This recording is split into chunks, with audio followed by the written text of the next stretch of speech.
Morning all. In celebration of the upcoming World Championship match just around the corner now to be played next month between Vishy Anand and Magnus Carlsen, let's have a look at a past encounter, this time in the Chess Classic of Mainz, Germany 2008. Now in this tournament it was a rapid time control. Rapid time control skills are still important even in a modern World Championship match because of the possibility of tie breaks. So let's see, Vishy Anand, who was 2798, and Magnus Carlsen 2775, very high rated. Magnus at this stage, I think he's about 17 years old. It's played in March 2008. So e4, and Magnus chooses the Sicilian defense. And actually we see Vishy playing an open Sicilian, and now Magnus plays g6, which he's played in an earlier game encounter in this tournament, which actually was a draw. So Magnus has already secured a draw with the Sicilian dragon, and he's testing it again. And we see the dreaded Yugoslav attack, which is the most critical variation, bishop e3, which has the idea now of playing f3, locking out any pieces out g4, and so queen d2 uninterrupted for later bishop h6, and usually peeling open the h file. Black plays knight c6.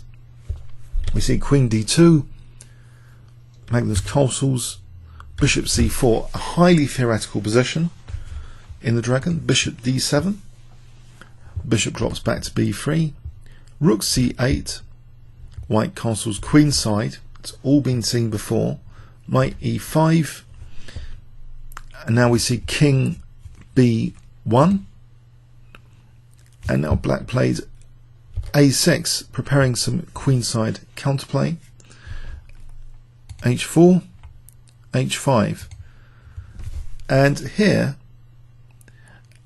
in an earlier encounter, bishop h6, the earlier game in the tournament, bishop h6 was played, which ended in a draw.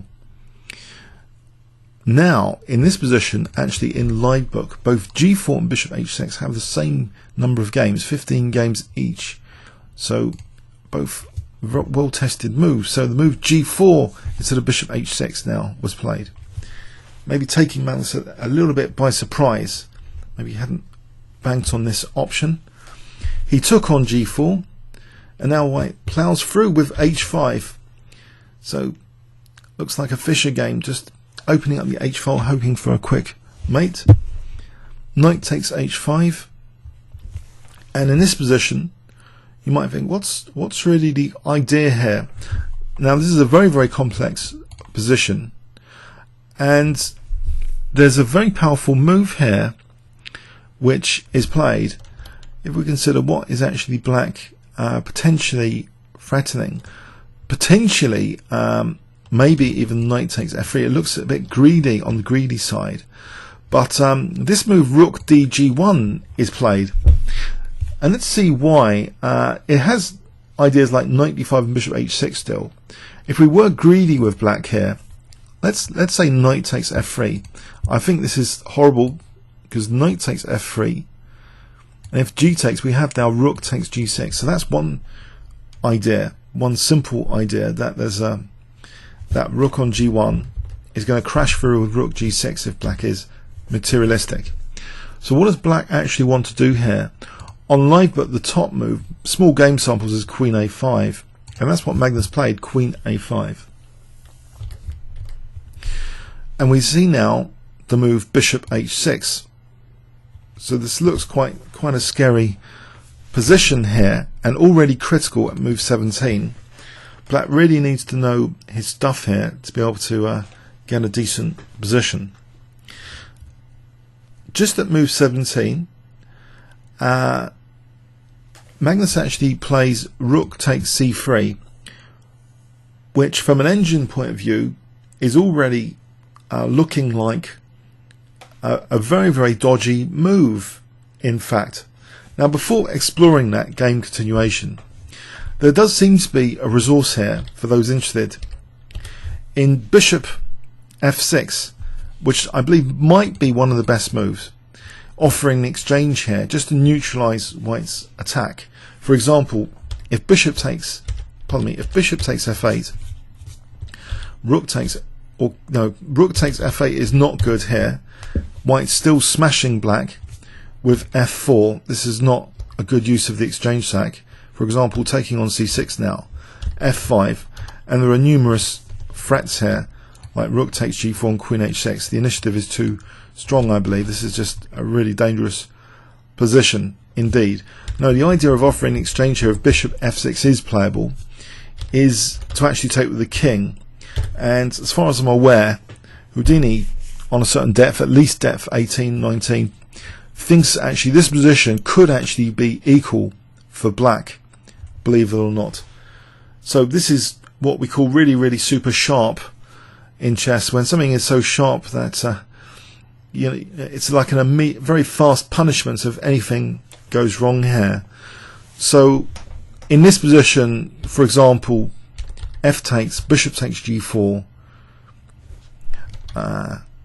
queen e3, say, bishop g7. Black should be actually okay in this sort of position, even though the exchange down. If you look at the centre, black's got more central pawns. All the pieces are quite active. The bishop's still potentially dangerous one day on the diagonal. The knight's looking good, especially the knight on e5. I think there's enough compensation there. The engine is still giving it equal depth 20. So this is an interesting idea that after bishop h6, just to move bishop f6 for those keen on trying out the dragon in this particular variation, it looks okay from my initial analysis. So anyway, Magnus played rook takes c3. Why is this so potentially bad? Well, Vishy just plays bishop takes g7 here, and now there's an immediate threat of just queen h6 and mating on h8, which is very, very dangerous. This rook is now pinned to the queen as well, one would think, but let's just check this, because it's not so straightforward in the dragon. There's a lot of tactics. If rook takes b3 in this position, rook takes b3, this is still okay. White can just take the queen, and even though there's rook takes b2 check for this fork, white could still be better in this position. So that resource, rook takes b3, is not so amazing here. So given that, Magnus actually took on g7 for the moment, and now we see rook takes h5, and it looks as though it is chess made easy, just hacking on the h file. This is how Fischer condemned this variation. It's just very, very dangerous position. If g takes here, queen g5 check, and look, that knight's actually pinned to the queen. So if knight g6, we just take the queen, and if the king goes back, we just start mopping up the king side here. That h file's clear, and black's just going to mate on the h file, as Fischer would say quite often about the dragon. That's the risk black carries in this variation, literally, to get mated on the h file. So this is a very, very critical position here. It's actually technically lost.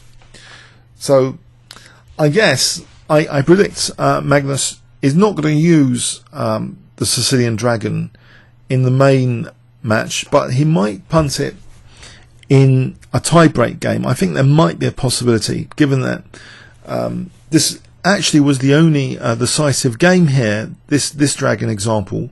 The others were draws, so maybe if Magnus wanted a draw with black in the tie-break, he could consider the dragon, but not this variation clearly. Now in this position, given g takes h5 just loses outright to queen g5, the lesser evil move is played rook takes b3. So offering the queen, and also offering this idea that queen h6 also might be dangerous. Vishy just took the queen here, but actually queen h6 is very, very good. The best move, it seems, is after king f6. Here, white is winning with, for example, a takes b, and there are numerous threats like f4, still using that pin on the knight against the queen. How does black actually deal with all the threats here.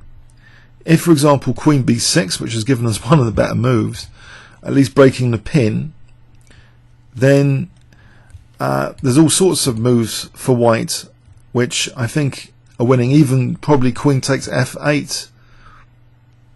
Maybe not Queen takes D4. Maybe that's the only move that isn't winning. But if white pursues the attack, then Queen G5 check, King G7.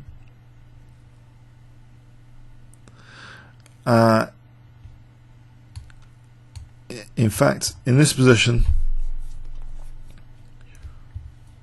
okay, Rook D1 threatening now. Queen takes F8 among other things. Say the Rook moves. F4, and now this is showing black's busted. For example, Knight C6, Queen G5 check will do. Rook DH1, and this is horrible for black. Now after E5 check, F takes E here, Queen F4. And black starting to fall to bits, losing material. Okay, it's very, very sharp variations indeed, but it does seem as though Queen H6 check in this position is winning, apparently. So after just taking on B3 in this position, this is just too critical. What else could black have done? If E6, then actually taking on F8 is possible. If, for example, Queen D2, Queen D8, King moves, Queen H8 is made. So, but anyway, there's a bit of a let-off, really, that Queen H6, which is the most incisive move, isn't played. In fact, the Queen was taken, and now Magnus plays Rook takes B2, which cleverly goes into a fork if King takes B2. We've seen that fork idea a bit earlier in another variation. So the king sidesteps to A1. White is material up though in this position. G takes H5. But is it so much material up? It's kind of, if you count the two rooks as balancing the queen, let's be favourable. We're still an exchange up for white here. If knight cancels knight, there's still an exchange up in effect. White plays F4, and this is actually winning more material now, this move F4, because everything's loose after F4. If the knight moves to, say, to C4, then we just have Queen C3, surely. Queen C3 looks strong, but actually Queen G5 is actually mating from that just pattern of knocking out the H pawn and mating on the H file again. So this is still pretty bad, this position. So Magnus plays Bishop E6, just aiming for Rook takes A2. Bit optimistic because it can just be taken. It is pretty lost now, this position. F takes E5. So a queen versus a rook, it's getting balled down too soon. After Rook B5, Queen C7. Magnus plays on a few moves. This is at move 25. Rook takes E5, Queen takes E7 check. Rook F7, Queen takes D6. The Queen is mopping up things here. Rook takes E4. It's important not to let black have any fortress opportunities now. We see Rook H1. The Rook protects the H5 pawn. Now check. King G6. So for a moment, it looks as though actually, hasn't Magnus got a point playing on here? Can he set up some sort of fortress here? It's only a rapid game. What is white's actual plan? Well, we see Queen E8 check, King G7. And now if the king had moved to G5 here, then I think we just take the H5 pawn, and that gets a bit nasty. This sort of thing gets a bit nasty. So actually, we saw actually King G7 instead. And white can actually still take on H5, but actually Rook D1 was played, going for the king maybe instead. Rook D5 trying to shield the king. And now we're boiling down to Queen versus Rook scenario. Because Rook takes D5 was played, E takes. Queen takes h5, avoiding these two connected passed pawns being a serious risk later. b5 offering the d5 pawn. Black is falling to bits. There's no real defense of d5 in this position, because if rook d4 had been played, then queen e5 check. So queen g5 instead. I think queen takes d5 was actually playable, but queen g5 first and then taking on d5. Rook a4. Can a fortress be set up here? Queen g5, restricting the king. Rook c4. The king b2 now. The king is going to help the queen. Check. King c1. Rook a4. And now we see the move a3. I think this pawn's immune because of queen e7 check. So that pawn's immune. Rook c4. King starts to try and help the queen. King d2. Check. King e1. The king has got a route here, like this, for example.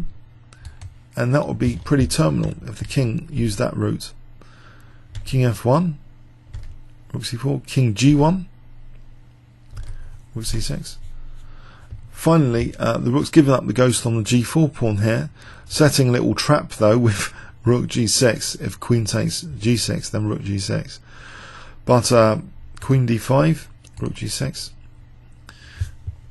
And now actually white works on the queen side with a4.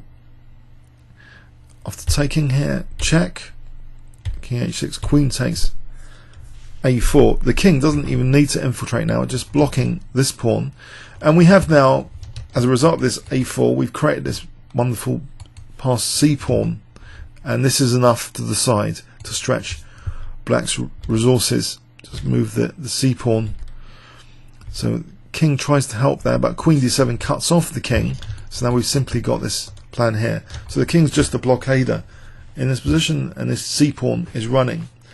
So a very elegant finish by Vishy, just to play, consider if we go back just earlier to this move a4, generating a very powerful passed c pawn. Okay, from a theoretical point of view, it was a highly theoretical encounter, and it showed a deviation, as I mentioned, from the previous encounter in this tournament, which was playing this move rook dg1 instead of bishop h6, and this caused Magnus maybe too many problems. This alternative move is very, very dangerous indeed. So for Dragon fans, I hope you found this game theoretically interesting. Comments or questions on YouTube. Thanks very much.